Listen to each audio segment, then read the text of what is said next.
ਵਾਹਿਗੁਰੂ ਜੀ ਕਾ ਖਾਲਸਾ ਵਾਹਿਗੁਰੂ ਜੀ ਕੀ ਫਤਿਹ।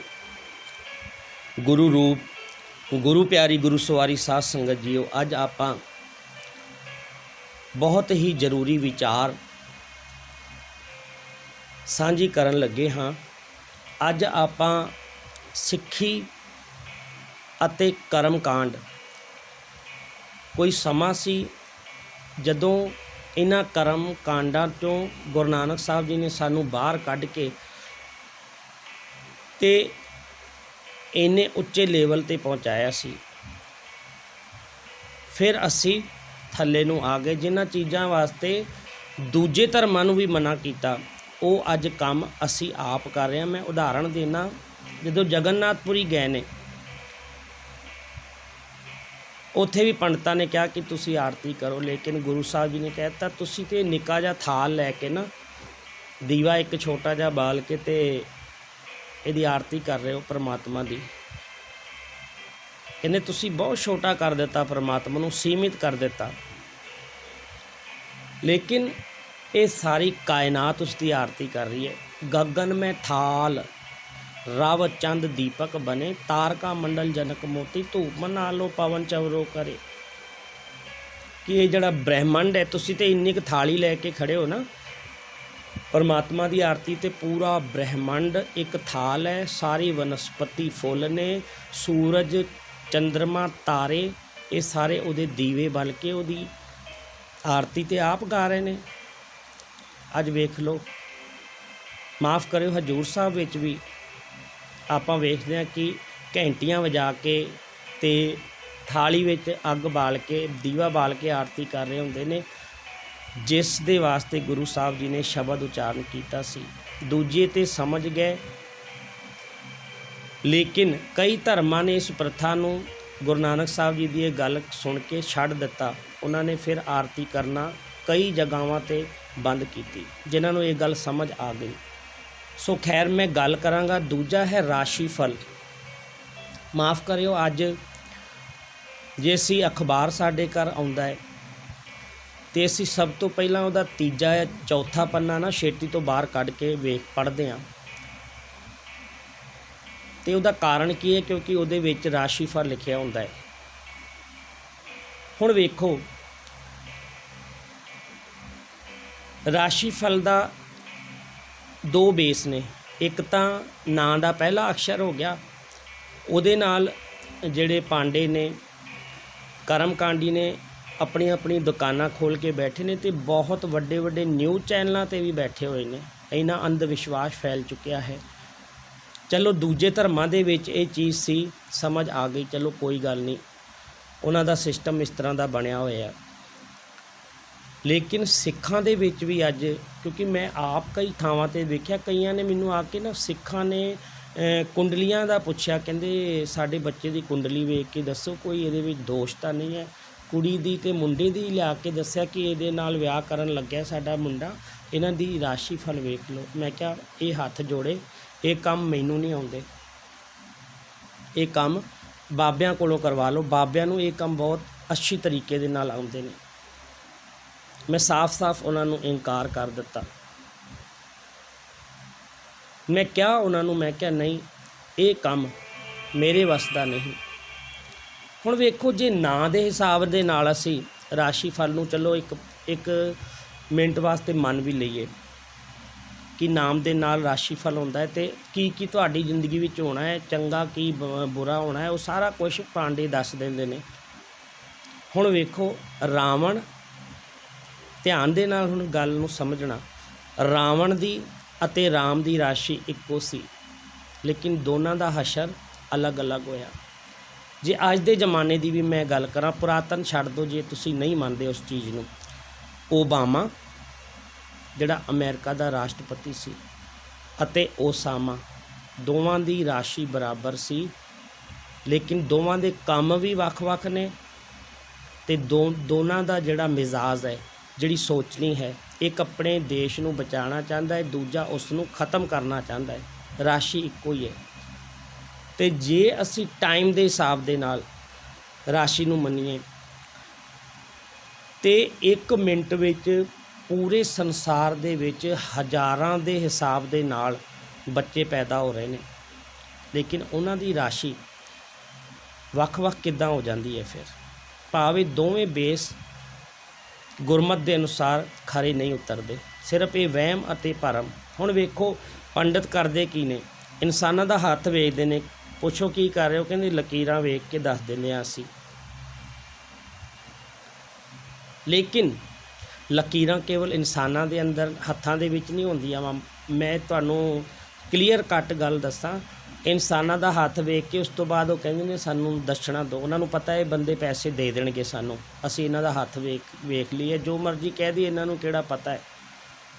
ਲੇਕਿਨ ਗੌਰ ਕਰਿਓ ਕਿ ਜਿਹੜਾ ਬਾਂਦਰ ਹੁੰਦਾ ਹੈ ਨਾ, ਉਹਦੇ ਹੱਥ ਵੀ ਸਾਡੇ ਵਰਗੇ ਹੁੰਦੇ ਨੇ ਅਤੇ ਉਹਦੀਆਂ ਰੇਖਾਵਾਂ ਵੀ ਸੇਮ ਸਾਡੇ ਵਰਗੀਆਂ ਹੁੰਦੀਆਂ ਨੇ, ਲੇਕਿਨ ਉਹਦੇ ਕਦੇ ਹੱਥ ਪੰਡਤ ਨਹੀਂ ਵੇਖਦਾ, ਬਾਬੇ ਨਹੀਂ ਵੇਖਦੇ। ਕਿਉਂ?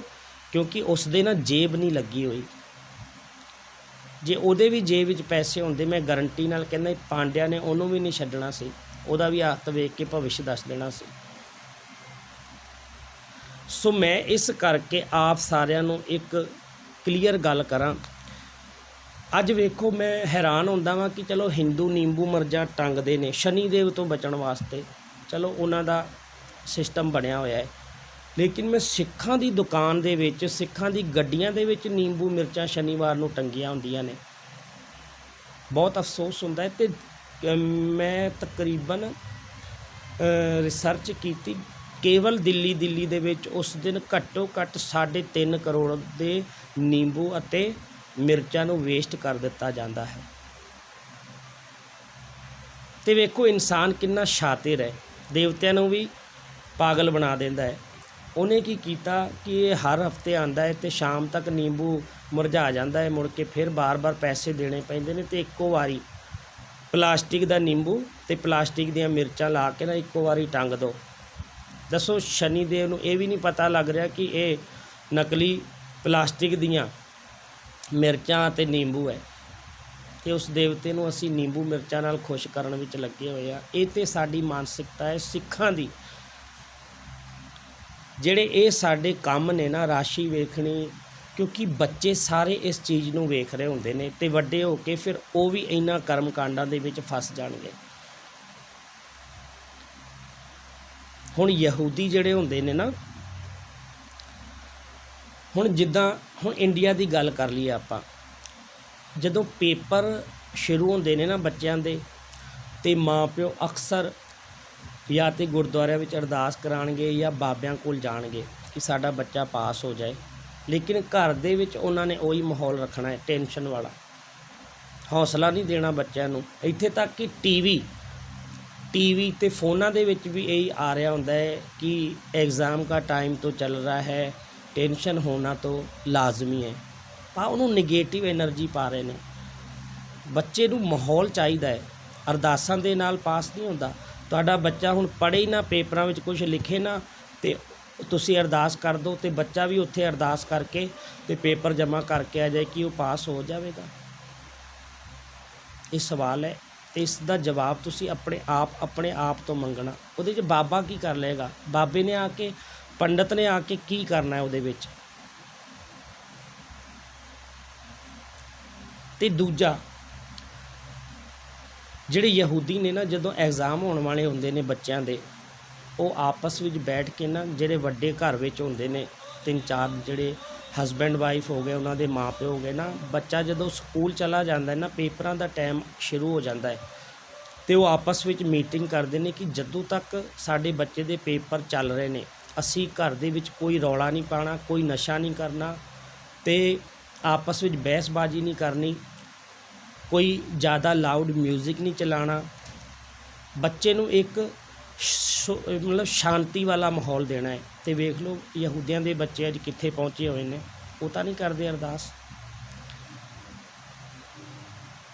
ਸਾਡਾ ਬੱਚਾ, ਅਸੀਂ ਉਸ ਨੂੰ ਬਚਪਨ ਵਿੱਚ ਸਿੱਖਿਆਵਾਂ ਇੱਦਾਂ ਦੀਆਂ ਦਿੱਤੀਆਂ ਨੇ ਕਿ ਉਹ ਵੀ ਕਰਮ ਕਾਂਡੀ ਬਣ ਜਾਂਦਾ ਹੈ, ਅਤੇ ਫਿਰ ਉਹੀ ਹੋ ਰਿਹਾ ਹੈ ਕਿ ਸਾਡੇ ਨਹੀਂ ਜਿਹੜੇ ਕਰਮ ਕਾਂਡ ਕਰਦੇ ਨੇ ਉਹਨਾਂ ਨੂੰ ਕਹੋ, ਅਤੇ ਉਹ ਆਮ ਕਹਿ ਦਿੰਦੇ ਨੇ ਸਾਡੇ 'ਤੇ ਜੀ ਬਜ਼ੁਰਗ ਕਰਦੇ ਆ ਰਹੇ ਨੇ ਜੀ, ਅਸੀਂ ਤਾਂ ਉਹਨਾਂ ਦੀ ਉਹ ਕਰ ਰਹੇ ਹਾਂ ਅਸੀਂ। ਇਹ ਜਵਾਬ ਮਿਲਦੇ ਨੇ।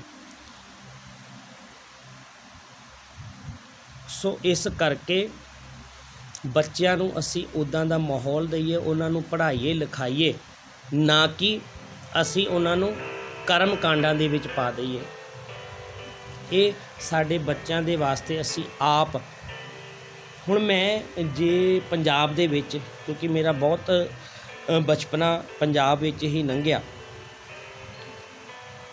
ਅਤੇ ਉਹਦੇ ਨਾਲ ਹੋਇਆ ਕਿ ਮੈਂ ਉੱਥੇ ਅਕਸਰ ਵੇਖਦਾ ਸੀ ਕਿ ਜਿੰਨੇ ਕਬਰਾਂ ਨੇ ਉਹਨਾਂ ਦੇ ਉੱਤੇ ਮੁਸਲਮਾਨ ਨਹੀਂ ਜਾਂਦੇ ਹੈਗੇ। ਮੁਸਲਮਾਨਾਂ ਨੂੰ ਸਖਤ ਮਨਾਹੀ ਹੈ ਕਬਰ ਪੂਜਣ ਦੀ ਜਾਂ ਪੱਥਰਾਂ ਨੂੰ ਪੂਜਣ ਦੀ, ਸਖਤ ਮਨਾਹੀ ਹੈ। ਲੇਕਿਨ ਮੈਨੂੰ ਹੈਰਾਨੀ ਹੁੰਦੀ ਹੈ ਕਿ ਸਾਡੇ ਤੇ ਬਾਬੇ ਨੇ ਮਨਾ ਕੀਤਾ ਹੈ ਗੁਰੂ ਗ੍ਰੰਥ ਸਾਹਿਬ ਦੇ ਵਿੱਚ, ਲੇਕਿਨ ਸਭ ਤੋਂ ਜ਼ਿਆਦਾ ਸਿੱਖ ਦੀਵੇ ਬਾਲ ਰਹੇ ਹੁੰਦੇ ਨੇ ਉੱਥੇ। ਵੀਰਵਾਰ ਨੂੰ ਚੌਲ ਦੇ ਮਿੱਠੇ ਚੌਲ ਦੀਵੇ ਬਾਲਨੇ, ਸ਼ਨੀਵਾਰ ਨੂੰ ਛੋਲਿਆਂ ਜਾਂ ਕਾਲੇ ਚਨੇ ਵਰਤਾਣੇ, ਅਤੇ ਦੂਜਾ ਉੱਥੇ ਦੀਵੇ ਬਾਲਨੇ ਮੜੀਆਂ ਦੇ ਉੱਤੇ। ਬਹੁਤ ਹੈਰਾਨੀ ਹੁੰਦੀ ਹੈ। ਮੈਂ ਕਈ ਅੰਮ੍ਰਿਤਧਾਰੀਆਂ ਨੂੰ ਵੇਖਿਆ, YouTube 'ਤੇ ਤੁਸੀਂ ਵੇਖ ਸਕਦੇ ਹੋ। ਇਹ ਹਾਲਾਤ ਨੇ ਸਾਡੇ ਗੁਰੂ ਨੇ ਮਨਾ ਕੀਤਾ ਸੀ। ਮੈਂ ਬਾਣੀ ਦੀ ਤੁਕ ਆਪ ਜੀ ਦੇ ਸਾਹਮਣੇ ਰੱਖਾਂ ਕਿ ਦੁਬਦਾ ਨਾ ਪਰੋ, ਹਰ ਬਿਨ ਹੋਰ ਨਾ ਪੂਜੋ, ਮੜੈ ਮਸਾਨ ਨਾ ਜਾਈ। ਕਿ ਮੇਰਾ ਸਿੱਖ ਉਹੀ ਹੈ ਜਿਹੜਾ ਦੁਬਦਾ ਵਿੱਚ ਨਾ ਪਵੇ, ਮੜੀ ਮਸਾਣਾ ਦੀ ਪੂਜਾ ਨਾ ਕਰੇ, ਕਰਮ ਕਾਂਡ ਨਾ ਕਰੇ। ਹੁਣ ਜਿਹੜੇ ਕੁੰਡਲੀਆਂ ਮਿਲਾਈਆਂ ਜਾਂਦੀਆਂ ਨੇ, ਹੁਣ ਜਿਹੜੇ ਅੰਗਰੇਜ਼ ਨੇ ਉਹਨਾਂ ਨੂੰ ਤਾਂ ਪਤਾ ਹੀ ਨਹੀਂ ਕਿ ਕੁੰਡਲੀ ਹੁੰਦੀ ਕੀ ਹੈ, ਰਾਸ਼ੀ ਕੀ ਹੁੰਦੀ ਹੈ। ਕਿ ਉਹ ਲੋਕ ਅੱਛੀ ਜ਼ਿੰਦਗੀ ਨਹੀਂ ਜੀਤੇ, ਉਹਨਾਂ ਦੇ ਕੋਲ ਕਿਸੇ ਚੀਜ਼ ਦਾ ਘਾਟਾ ਹੈ। ਸਗੋਂ ਇੰਨਾ ਇੱਥੇ ਕਰਮ ਕਾਂਡ ਹੁੰਦਿਆਂ ਹੋਇਆਂ, ਜਪ ਤਪ ਹੁੰਦਿਆਂ ਹੋਇਆਂ ਇੰਡੀਆ ਦੇ ਵਿੱਚ, ਫਿਰ ਵੀ ਸਾਡੇ ਬੱਚੇ ਬਾਹਰ ਕਿਉਂ ਜਾਣਾ ਚਾਹੁੰਦੇ ਨੇ? ਕਿਉਂਕਿ ਉਹਨਾਂ ਨੂੰ ਆਪਣੇ ਆਪ 'ਤੇ ਭਰੋਸਾ ਹੈ। ਸਾਡੇ ਕੋਲੋਂ ਜਿਹੜਾ ਕੰਮ ਨਹੀਂ ਹੁੰਦਾ ਅਸੀਂ ਕਹਿੰਦੇ ਪਰਮਾਤਮਾ ਕਰ ਦੇਗਾ। ਸਾਡੇ ਵਿੱਚ ਸਬਰ ਅਤੇ ਸੰਤੋਖ ਖਤਮ ਹੁੰਦਾ ਜਾ ਰਿਹਾ ਹੈ, ਅਤੇ ਕਰਮ ਕਾਂਡ ਸਾਡੇ ਅੰਦਰ ਬਹੁਤ ਗਹਿਰਾਈ ਦੇ ਨਾਲ ਵੱਧਦੇ ਜਾ ਰਹੇ ਨੇ। ਸੋ ਮੈਂ ਆਪ ਸਾਰਿਆਂ ਨੂੰ ਬੇਨਤੀ ਕਰਾਂ ਕਿ ਇਹ ਕਰਮ ਕਾਂਡ ਅਸੀਂ ਅੱਜ ਤੋਂ ਨਹੀਂ ਕਰਨੇ। ਕੋਈ ਰਾਸ਼ੀ ਫਲ ਨਹੀਂ ਵੇਖਣਾ, ਕੋਈ ਵੀ ਮੜੀ ਨੂੰ ਨਹੀਂ ਪੂਜਣਾ, ਕਿਸੇ ਵੀ ਮੂਰਤੀ ਨੂੰ ਨਹੀਂ ਪੂਜਣਾ। ਕੇਵਲ ਤਾਂ ਕੇਵਲ ਇੱਕ ਅਕਾਲ ਪੁਰਖ ਪਰਮਾਤਮਾ ਪਰਮੇਸ਼ਰ ਨੂੰ ਹੀ ਆਪਣਾ ਇਸ਼ਟ ਮੰਨਣਾ ਹੈ, ਅਤੇ ਗੁਰੂ ਗ੍ਰੰਥ ਸਾਹਿਬ ਮਹਾਰਾਜ ਜੀ ਦੀ ਹਜ਼ੂਰੀ ਵਿੱਚ ਹੀ ਆਪਣਾ ਸੀਸ ਨਿਵਾਉਣਾ ਹੈ।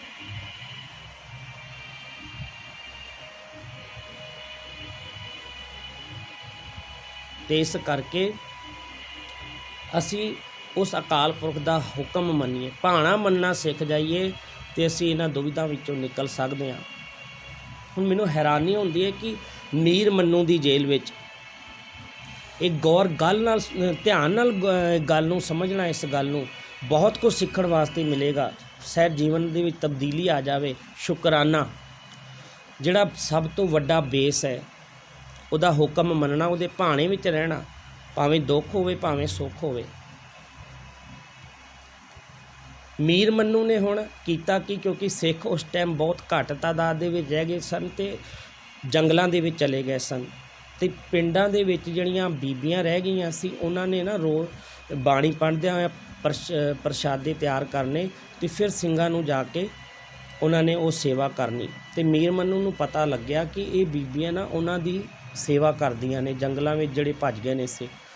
ਅਤੇ ਪੂਰੇ ਜਿੰਨੀਆਂ ਵੀ ਉਸ ਟਾਈਮ ਸਿੱਖਾਂ ਦੀਆਂ ਬੀਬੀਆਂ ਸੀ, ਘਰ ਸੀ, ਸਾਰਿਆਂ ਨੂੰ ਕੈਦ ਕਰ ਲਿਆ, ਅਤੇ ਉਹਨਾਂ ਨੂੰ ਕਿਹਾ ਜਾਂ ਤਾਂ ਤੁਸੀਂ ਇਸਲਾਮ ਧਰਮ ਕਬੂਲ ਕਰ ਲਓ, ਜਾਂ ਰੋਜ਼ ਤੁਸੀਂ 20 ਕਿਲੋ ਦੇ ਹਿਸਾਬ ਨਾਲ ਕਹਿ ਸਕਦੇ ਹਾਂ ਤੁਸੀਂ ਚੱਕੀ ਪੀਸਣੀ ਹੈ।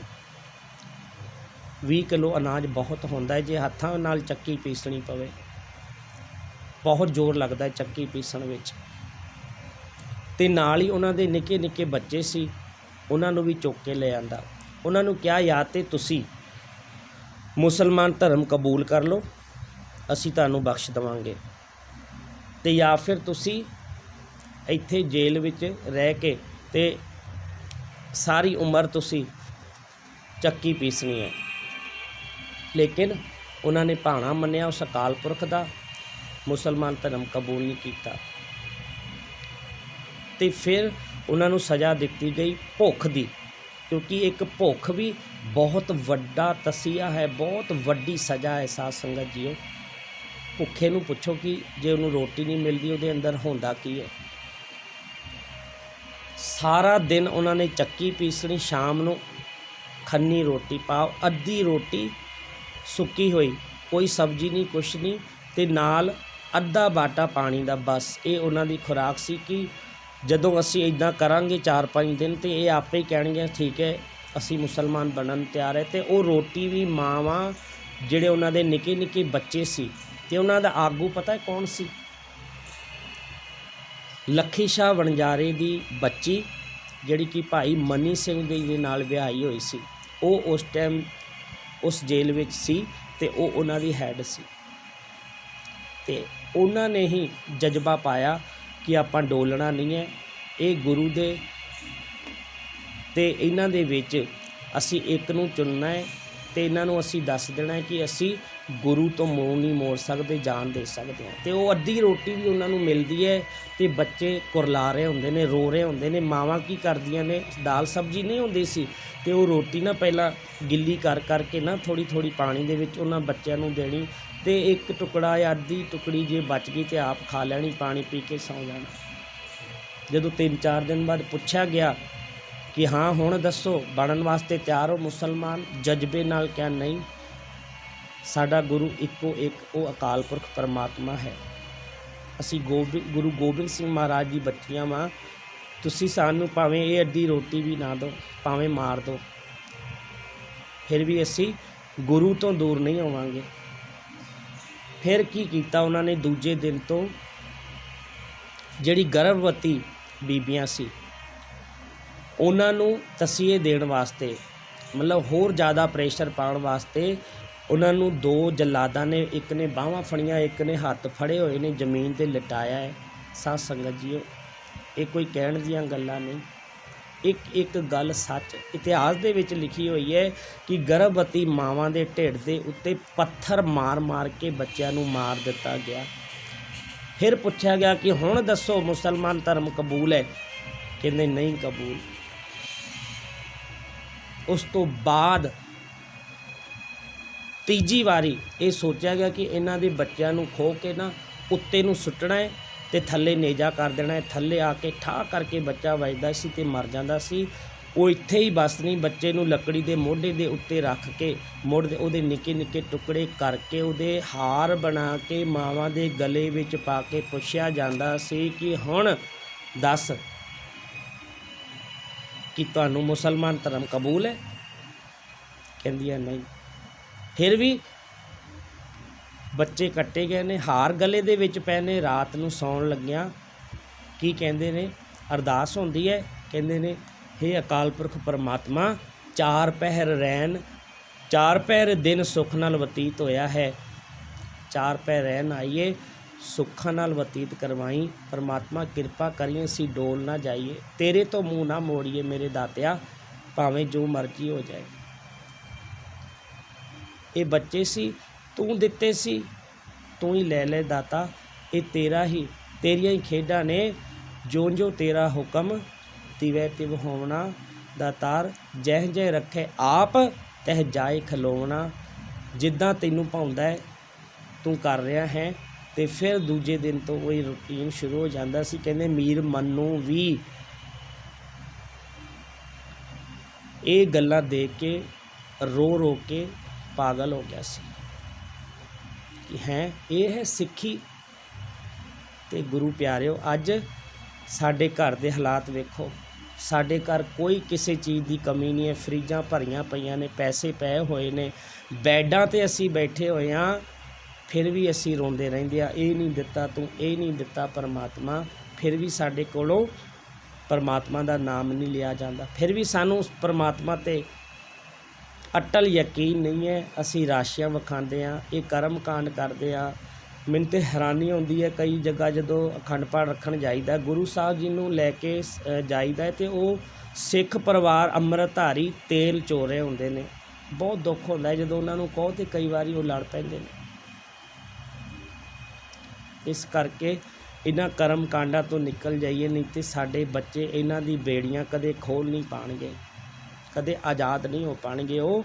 ਇਸ ਕਰਕੇ ਇਹਨਾਂ ਕਰਮ ਕਾਂਡਾਂ ਨੂੰ ਅਸੀਂ ਛੱਡ ਕੇ ਇੱਕੋ ਇੱਕ ਉਸ ਅਕਾਲ ਪੁਰਖ ਪਰਮਾਤਮਾ ਪਰਮੇਸ਼ਰ ਦੇ ਬਣ ਜਾਈਏ। ਅਤੇ ਬਸ ਜੇ ਤੂੰ ਮੇਰਾ ਹੋਏ ਰਹੇ ਸਭ ਜਗ ਤੇਰਾ ਹੋਏ। ਸੋ ਇੰਨੀਆਂ ਕੁ ਬੇਨਤੀਆਂ ਪ੍ਰਵਾਨ ਕਰਨੀਆਂ, ਹਮੇਸ਼ਾ ਇਹੀ ਅਰਦਾਸ ਕਰਨੀ ਹੈ, ਨਾਨਕ ਨਾਮ ਚੜ੍ਹਦੀ ਕਲਾ, ਤੇਰੇ ਭਾਣੇ ਸਰਬੱਤ ਦਾ ਭਲਾ। ਭੁੱਲਾਂ ਚੁੱਕਾਂ ਖਿਮਾ, ਕਿਰਪਾ ਕਰਨੀ ਇਸ ਨੂੰ ਜ਼ਿਆਦਾ ਤੋਂ ਜ਼ਿਆਦਾ ਸ਼ੇਅਰ ਸਬਸਕ੍ਰਾਈਬ ਕਰੋ। ਮੈਂ ਪਹਿਲੇ ਵੀ 2 ਵੀਡੀਓ ਵਿੱਚ ਕਿਹਾ ਹੈ, ਇਹ ਬਹੁਤ ਵੱਡੀ ਸੇਵਾ ਹੈ ਸਾਧ ਸੰਗਤ ਜੀਓ। ਜਿੰਨਾ ਜ਼ਿਆਦਾ ਹੋ ਸਕੇ ਇਸ ਨੂੰ ਸ਼ੇਅਰ ਕਰੋ ਅਤੇ ਸਬਸਕ੍ਰਾਈਬ ਕਰਵਾਓ। ਜੇ ਕਿਸੇ ਇੱਕ ਦਾ ਵੀ ਜੀਵਨ ਬਦਲ ਗਿਆ ਨਾ, ਆਪਣੇ ਸਾਰਿਆਂ ਦੀ ਸੇਵਾ ਥਾਂ ਪੈ ਜਾਣੀ ਹੈ। ਵਾਹਿਗੁਰੂ ਜੀ ਕਾ ਖਾਲਸਾ, ਵਾਹਿਗੁਰੂ ਜੀ ਕੀ ਫਤਿਹ।